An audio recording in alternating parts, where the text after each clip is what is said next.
ரீசெண்டாக ஒரு ஃபோட்டோ ஒன்று பார்த்தேன், நீங்களும் மஞ்சு வாரியர் மேம். அப்படி இல்லை, அது வந்து 2 வருஷம் முன்னாடி வெற்றி சார் ஆஃபீஸில் எடுத்தது.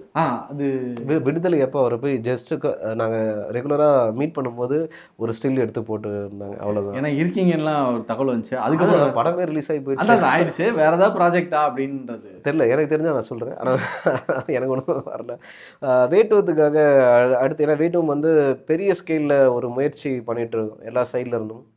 அது இல்லாமல் நம்மவும் கேட்டோம், ஒரு 100 கதை கேட்டோம் லப்பர் பந்துக்கு அப்புறம்.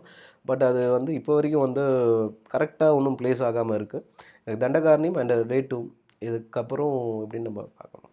இன்ன வரைக்கும் நீங்கள் அப்போ எந்த கதையும் வந்து நம்ம எதுவும் சைன் பண்ணல, பேசிட்டு தான் இருக்கோம். உங்கள் ப்ராசஸ் வந்து ஒரு படம் முடிக்கிறதுக்குள்ளே அடுத்த படம் கிடையாது. எனக்கு அமைஞ்சது எல்லாமே வந்து பார்த்தீங்கன்னா, ஒரு படம் முடிச்சுட்டு தான் இன்னொரு படம். அது எனக்கும் அப்படி தான் கம்ஃபர்ட்டாக இருந்துச்சு. நானும் 2-3 படம் சேர்த்து வச்சுட்டு பண்ணலாம் அப்படின்ற மாதிரியும்.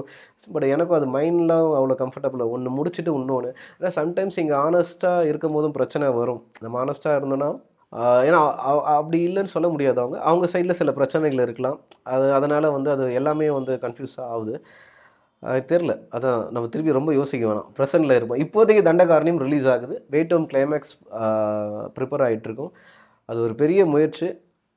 ஹோப்ஃபுல்லி அது நல்லபடியாக மாறும்னு நம்புகிறோம்.